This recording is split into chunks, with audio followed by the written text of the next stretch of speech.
I was born and raised in Yonkers, New York. I lived there for 22 years. I got married and moved to Tarrytown. 3 rooms, and my rent was $75 a month, and the phone bill was like $6 or $7. We moved to Irvington in November 1963. I lived on North Dutcher Street for 9 years. Then here to 13 Grinnell Street, where I still am.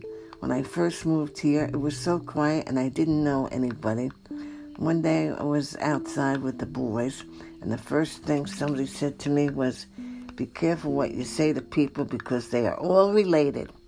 When I moved here, I had 3 boys, with my youngest 6 weeks old. My husband worked shifts, and I didn't always have a car, so I walked my kids to everything, like the dentist and also to Dr. Dolan, when the Historical Society is now. Later, they could go anywhere because they all had bicycles, and they played stickball over at the middle school. If you needed a quart of milk, you were not going to go to the car and go to the supermarket. Everybody went to Squazzo's. They made good wedges. Women were home. You lived on one salary. You paid the bills and had enough to buy 6 or 7 days' worth of groceries at Gristedes. I would go and buy 2 gallons of milk because I had 3 boys who drank a lot of milk. We'd go to the fireman's parade since it was right around the corner, and it would be a huge affair. That's not so much now because there used to be a lot of blue-collar firemen living in this town, and today that doesn't hold true. The same thing with the ambulance corps. Now they actually pay people to work. My children went to ICS and were altar boys, and I was treasurer with the PTA. After church, I would go sit with a friend in a rectory at the church, counting $1,800 after the penny social. Monsignor Walsh had the door locked while we were in there. I had a dog for 18 years, Pepper, and I walked every day on the aqueduct. I had excellent neighbors in the past. They shoveled snow from the sidewalk and the roof of my car. When son Timmy was little, he played Sunnyside football. He had a small foot. We couldn't find a pair of cleats. What did the neighbors do? They got him a pair of cleats, $10, and they wouldn't even take the money. I have good neighbors now as well. I worked at Irvington High School for 13 years as a telephone operator. They let me go because they changed their system, and then I did sales and marketing in Tarrytown, New York. I absolutely wouldn't change anything about my life. I've been blessed. I feel like I've led a charmed life.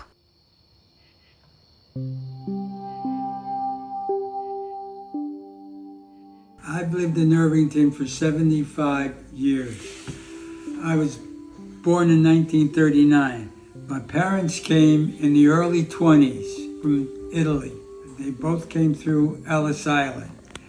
My mother met my father, and she was about 16, and she married, and they moved up to Mulligan Lane in East Irvington. My father was a builder, a plasterer, master plasterer, and stonemason.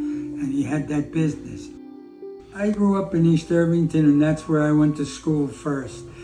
They only had the school on Mountain Road, and I had to walk uphill to school. I like to say I walked up both ways. And I stayed there for my kindergarten year, my first and second. Pennybridge was the second school I went to. Pennybridge was 3, 4.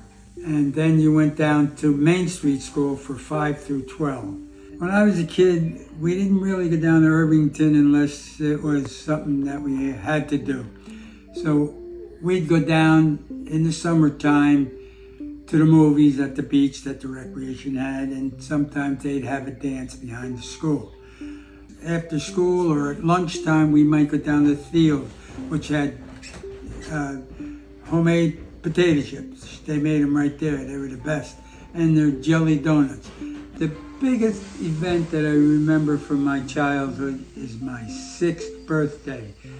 That's when the Second World War was over. It was VJ Day, Victory over Japan, and everybody was out.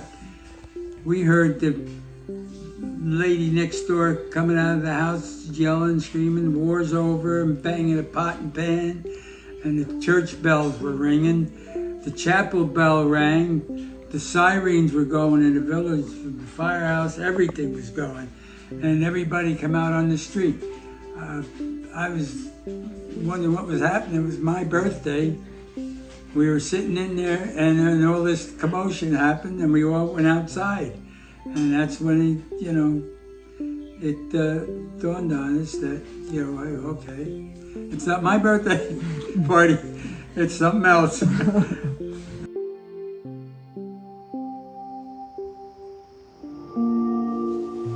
Austin Fragaman and I moved to Irvington in 1974. We had 2 young boys, Austin and Seth. We bought the southern half of what was originally the stables for the Ardsley Country Club, a large U-shaped building in the Tudor style, designed by Delano and Aldrich in 1895. The club had moved up the hill and left the building to deteriorate. My neighbor, Bill Talbot, bought it for a reasonable price, preventing it from being razed. Bill had hired a contractor to do a partial renovation. It was livable, but work was still needed. We loved the Ardsley Park neighborhood, blessed with young families. The children rode their bikes to their friends' houses, the Wetherells, the Peltz boys, Jeff Camp, enjoyed swimming at the Foley's pool on Hancock Place, and playing in the Talbots' cavernous living room. The Irvington Soccer League was also a big hit. Austin and I divorced. I had to concentrate on my career. I had done office renovations for the law firm and residential work, including the renovation of a beach house from the studs up under the tutelage of my father-in-law. I had always wanted to study architecture. City College School of Architecture was both near, inexpensive, and good. In 4 years, I earned 2 degrees, a Bachelor of Science Architecture and a Master's of Architecture. My thesis was a redesign of the Irvington Main Street School. I was asked to join the Architecture Review Board of Irvington, and I served for 9 years. I left when I married my wonderful husband, Jim Casey. The ARB was involved in improving the new library reconstruction. The Tiffany Room in the Village Hall, a gem, was retained. The new library in the Brennen building was a triumph for Irvington, turning a historical brick factory that made boilers into a library on the first floor and affordable housing on the other 2 floors. Rose Associates did an outstanding job with lots of community support, including the Thursday Club, a local women's organization that gave a benefit to raise money for the project. I am proud to be a member. Walking down Main Street to the Hudson is a poem in motion. It is so beautiful to see the river approaching. I think that what's changed is that Irvington has moved with the times socially. What has stayed the same is that it is still a place that brings people together. I think that is really important.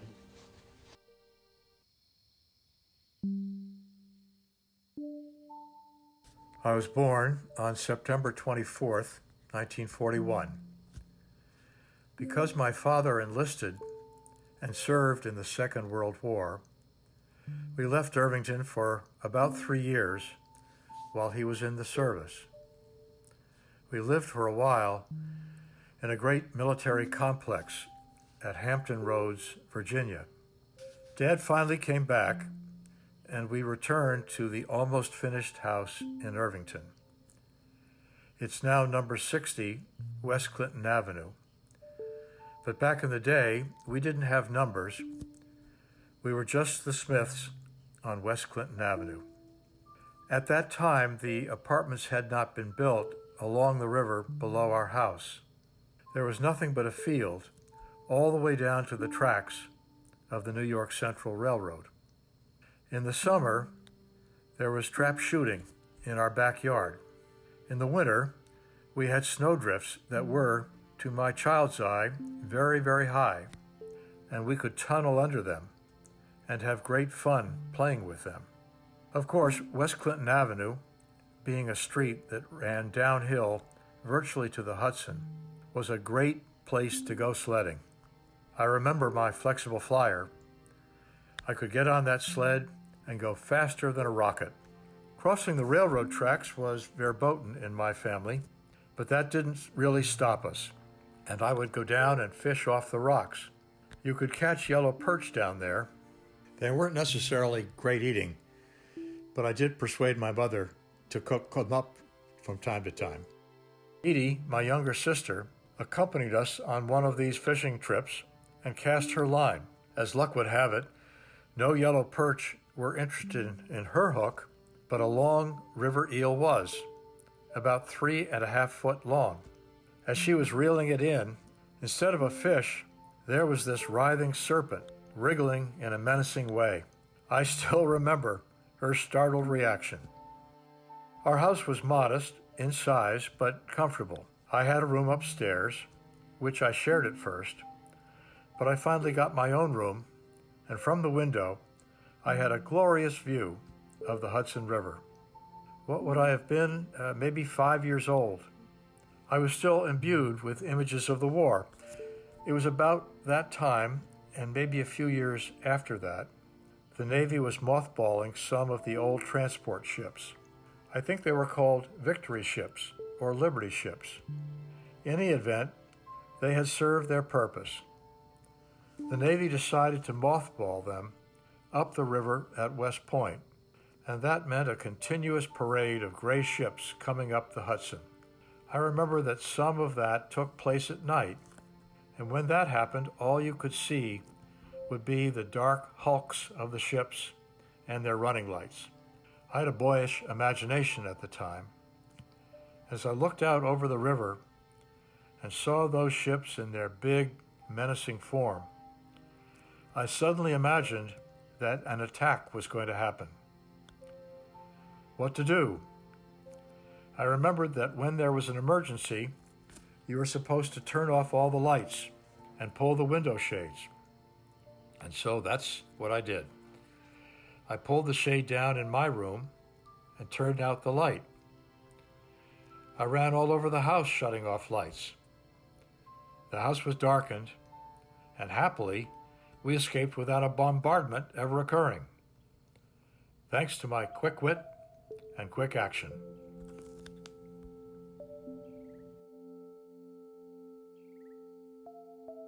My name is Danielle Diaz, more commonly known as Dani. I was born in New Rochelle into a family of 8 children, 5 girls and 3 boys. I graduated from New Rochelle High School and still to this day keep in touch with many of those same friends. I have a wonderful extended family who live in this area and meet with me regularly for family reunions. Before moving to Irvington, I resided in Rockland County, where I worked many years in the food industry as a waitress and then manager of the food emporium, always working closely with others.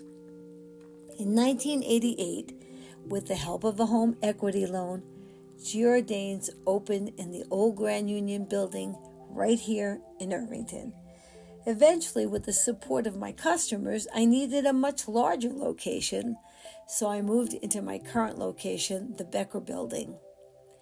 When I began my store, I was very excited and extremely busy. I relied on the support of family and friends who helped me with this new undertaking. I don't know what I would have done without the help of my daughters, Danette and Donna, who helped watch their little brother George while working in the store after attending school all day. Due to the connections they made at my store, I am very proud to say both my daughters are successful businesswomen who have made me so proud. And now I'm delighted to have my son George currently working with me and assisting in managing the market. George brings the store another element of joy with his charismatic personality. In 1998, I assumed full proprietorship of the business and became the go-to food market on Main. An early riser, I awakened before 5 a.m. to begin making and packing lunches for several businesses, including Irvington High School. I take pride in giving the community a place they know they can come to any time of the day or night. I share in the community's losses and triumphs, oftentimes called to help with a celebration of an honored friend or family member, or to joyfully prepare for a birthday or graduation. And I am especially proud of the loyalty and camaraderie I share together with my employees, many of whom have been with me many years, and many who I have sponsored for citizenship in America. So often I'm asked about changes in Irvington since my arrival in the village over 36 years ago. My response has always remained the same. This town has always been the friendliest of places and continues to attract new residents coming from Brooklyn, Manhattan, and many other places, all impressed with our beautiful river town and our community-minded citizens. I am forever grateful for the continuous support of the Rivertown communities. Small businesses are the backbone of our economy, and it has been my family's great honor to serve you all for all these years. Thank you.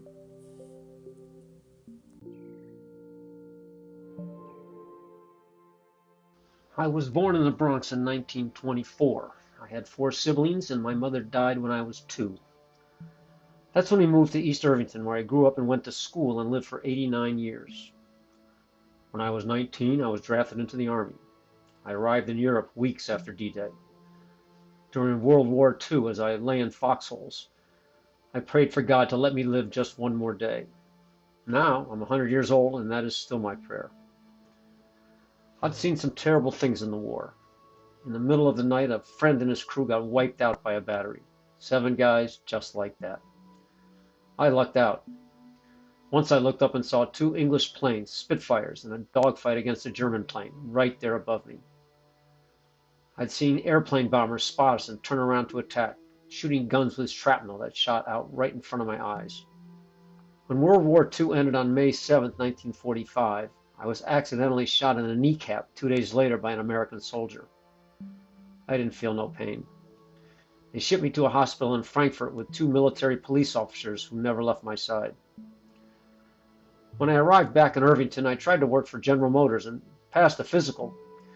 But when an examiner saw the scar on my knee, he said he couldn't hire me. He feared I would get injured on the job and require compensation. So I went to work as a bricklayer and stonemason. I had friends who were plumbers and electricians. So I learned those trades from them and began building houses, a career I continued for 60 years. I never married or had children, but I always lived with family. First one brother and then the other until they died.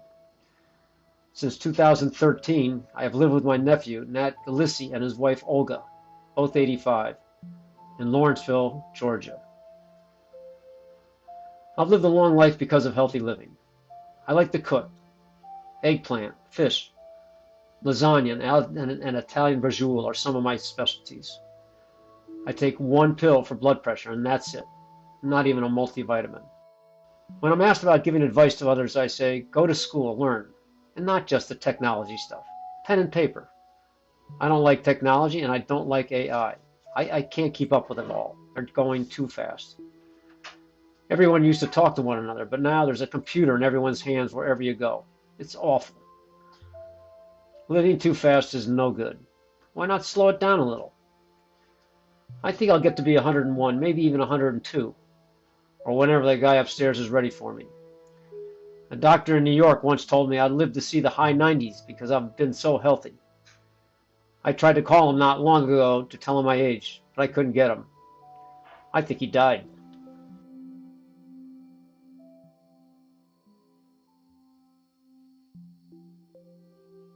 In 1979, my wife Marion Gruber and I moved from New Hampshire to Brooklyn Heights, then Riverdale. A few years later, we stumbled upon Irvington as we drove up Broadway in search of a good home for our expanding family. The village's distinctive beauty and socioeconomic diversity led us in January 1986 to our first home here on Sycamore Lane, a neighborhood better known to longtime Irvingtonians as Highgate. To date, we have owned 3 additional residences over 38 years on Ardsley Avenue West, Fargo Lane, and Strawberry Lane. There was another briefly in Field Point during our renovation of the home on Fargo Lane. If our elderly years require yet another move, we hope it will be in Irvington. From our first days here, my wife and I felt a need to be useful in the community. My engagement began in 1989 with the Board of Education when, according to Marion, I could not say no to a charming woman who asked me to run for an open seat. My 6 years on the Board of Education, including a stint as president, were interesting and energizing, largely because of perennial, often sadly hostile controversies generated by the Irvington Taxpayers Association over school expenditures. Annual budget votes were hotly contested, and voters once rejected a small bond proposal for school repairs. In any case, I enjoyed very much working with board colleagues, including Danny Gold, Barney Wolf, Penny Delaney, and Stan Friedlander. Following my school board service, Mayor Dennis Flood asked me to join the planning board. I spent several years there, but never felt I contributed much, mainly because our exceptionally well-qualified chairman, Peter Lillienfield, provided virtually all the necessary expertise. In 2007, our new Democratic mayor, Erin Malloy, asked me to fill her vacancy on the Board of Trustees, saying she wanted some political bipartisanship since I was a Republican. Although later, I became a passionate apostate and an independent with a distrust for political labels and ideologies. In one notably bipartisan campaign, I ran with Democrat Pat Ryan. I enjoyed working with Nikki Coddington, John Siegel in his first mayoral incarnation, and Brian Smith, who had earlier run with me prior to his tenure as mayor. My service on the Board of Trustees was certainly fulfilling. We faced a few brief controversies, but overwhelmingly we focused on problem-solving matters of budget, zoning, the environment, and much more. I did miss the public intensity and controversies of the school board, but felt my abilities and affinities did more for our community than they had on the village planning board. Since serving on the Board of Trustees, I have continued community engagement in several ways. With Alice Pecan, Eric Oley, Mark Gilliland, and Mary Beth Dooley, I helped create Traffic Calming Irvington, a group authorized by the Board of Trustees in 2015 to promote traffic and pedestrian safety. Also, Mayor Siegel has appointed me to the Board of Ethics, which fortunately has little or no need for action here in Irvington. One of my most rewarding experiences has been as chair of Abbott House, which performs a saintly array of services for children and adults in need. I also spent 9 years on the board of our local community bank, Sunnyside. The Hudson Independent newspaper asked me to be its CEO, and Lyndhurst thought I might be useful on its advisory council. Over nearly 4 decades, I have seen many people working hard for the well-being of our community. Marion and I have attempted to add some value too. Our heartfelt hope is to continue that effort while remaining in the special village forever known to us and our children as home.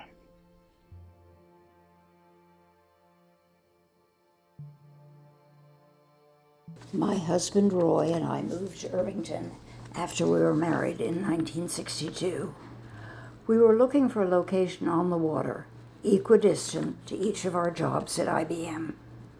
We rented the Gampers converted stable, and 4 years later moved up the hill to our current home, where we've lived for over 50 years. I began my involvement with the schools when Michael started preschool at Good Shepherd. Mary and Marra then recruited me to the PTA at Dow's Lane. I agreed and stayed for the next 20 years. Amongst the many PTA projects was organizing Dow's Lane class mothers who were involved with activities in the classroom. Marge Hone and I ran many PTA scholarship fundraisers. I eventually became PTSA treasurer and applied my work experience as a computer consultant to computerize the books. Barbara and Carol were in Girl Scouts, so I became a leader. Barbara and her friends started the Irvington chapter of an organization called Safe Rides that encouraged students not to drink and drive by offering kids confidential, free rides home. Roy helped lead the original Boy Scouts Troop 34. They met in the old Town Hall Theater, where the stage was littered with old curtains and mannequins. The major fundraising event for Troop 34 was selling the holiday wreaths which lined Main Street and many front doors around town. Bows had to be made for each of the wreaths, and every December our living room was covered with many red bows. Michael became an Eagle Scout in 1982. We cheered at countless sporting events and attended many theater programs. Barbara learned how to play soccer on the co-ed ASO team, and then was on the first girls' high school soccer team. They lost every game but one in their first year. Both girls ran for the Sunnysiders, coached by Gina and Neil Marr and Peter Oley, while Michael played baseball with the Little League. Carol was in many theater productions. And then there was the boat club at the bottom of Main Street. We started with a sailboat in 1965. We spent many weekend days sailing on the Hudson. As the children grew older and needed us more at sporting or theater events, we traded down to a smaller sailboat and eventually to a kayak. We watched Matheson Park grow as truckloads of rubble were brought from the demolishing of the old Yankee Stadium. And we watched the abandoned lumberyard develop into scenic Hudson Park. Marge Hone and I still take our daily walk at scenic Hudson Park or on the aqueduct. Irvington has grown significantly during my years here, but it still is a relatively small community with a spectacular Hudson River at the end of Main Street. My grandsons love to come and visit and are always happy to be in Irvington. So am I. It's home.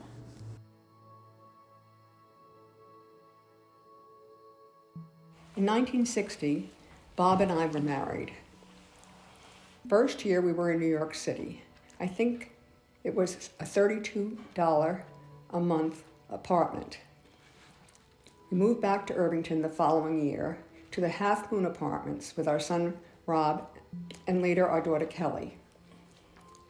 It was 1972 and we moved to Phillips Manor for 4 years. We moved back to Irvington with Rob, Kelly, and Siobhan, and later John, our youngest, joined us. But it was fun. The house was on the aqueduct. It was 41 North Broadway in Irvington. I had 2 children, so delighted to be there. Rob and Kelly. They could go via the aqueduct to Becker's and buy a Milky Way or Snickers for 12 cents, or a piece of pizza at the pizzeria for 35 cents, and RC Cola, a large one at that, for 20 cents. They were besides themselves. They were so happy. I worked in New York City. I was an account executive at an advertising and printing firm. Back in 1978, I landed the HBO account. My boss had said to me, "I asked you to bring in a fish, but you brought in a whale." It was very exciting, but that required a lot of entertaining, and I was limited because I had the 4 children at home and could only entertain during the day, lunches and such. There were a lot of men, and they would want to pay, but I'd go in before lunch and tell the waiters, charge everything to me, put a 20% tip on, and I don't want my clients to see. Just hand me back my card at the end. It was very difficult. Men could pay, but the women wasn't expected to do that at the time. I enjoyed meeting people. I enjoyed talking with people. It was an education, really, that just kept growing, but then that stopped because my boss decided that I was making too much money, so he took me off the account and gave it to his son. Anyway, I left and I sued them. Time to move on to something else. Interest rates went through the sky at one point. My husband was in finance over the counter market, and he decided that I should go to the New York School of Finance and get a seat on the Futures Exchange. Being the good wife, I did go to the Institute of Finance, and I got a seat on the Futures Exchange, and I traded T-bonds and T-bills. I learned a great deal from my husband and from the New York School of Finance. But then I decided enough. That was it. After that, I devoted much of my time to volunteer work. I helped with Meals on Wheels and driving seniors to their doctor's appointments and the supermarket.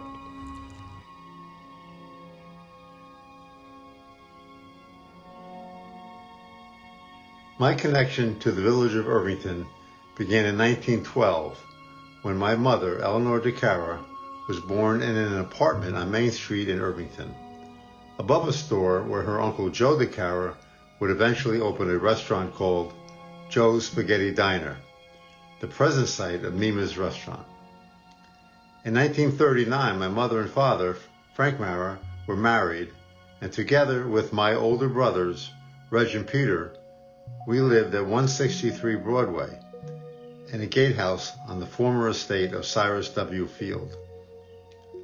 When I was 6 months old, my father started a new job at another estate at the top of Langdon Avenue in Irvington. Later, we moved to the gatehouse of that estate, which was in the Dobbs Ferry School District, but situated on property in both Irvington and Dobbs Ferry. I used to tell my friends that I slept in Dobbs Ferry and had breakfast in Irvington. The house was located across the street from the present first hole of Ardsley Country Club and was a wonderful place to grow up. In the winter, it became a sports attraction as we played hockey on the pond and sledded down Suicide Hill. I began my teaching career at Irvington High School in 1973 as a driver education teacher and boys JV basketball coach. Later, I became the industrial arts teacher and added mechanical drawing and architectural drawing to the curriculum. Meanwhile, I met my wife Gina at Dow's Lane when she was a student teacher. Over the years, our children, Katie and Dani, loved to visit the shop. I always stressed to my students the importance of community service, and we worked on many projects for the village, including patient transfer boards for the ambulance corps and a fire department sign celebrating the 100th anniversary of the department. Without the distractions of social media, students enjoyed working in the shop during their study hall periods and after school. I was honored to be part of a program designed to recognize students for accomplishments outside academics, whether it was music, drama, or community service. Students were nominated and voted on by their peers. Teachers and students worked hard to put this inclusive program together that culminated in an evening performance of the Academy Awards show. In 1997, I was appointed the Assistant Superintendent of Business and Facilities and played a role in the $47 million renovation and expansion of the middle and high school campus. I helped convince a reluctant New York State Department of Transportation to install a traffic light at the foot of High School Hill and Broadway. I enjoyed many rewarding years as Dobbs Ferry mayor, and in 2001, I changed careers to local government. I was appointed Irvington Deputy Village Administrator and later Village Administrator. I again met with the New York State Department of Transportation and was successful in having a traffic light installed at the dangerous intersection of Dow's Lane and Broadway. Irvington has been a very important part of my personal and professional life, and I cherish the wonderful relationships I have developed in both the village and the school district.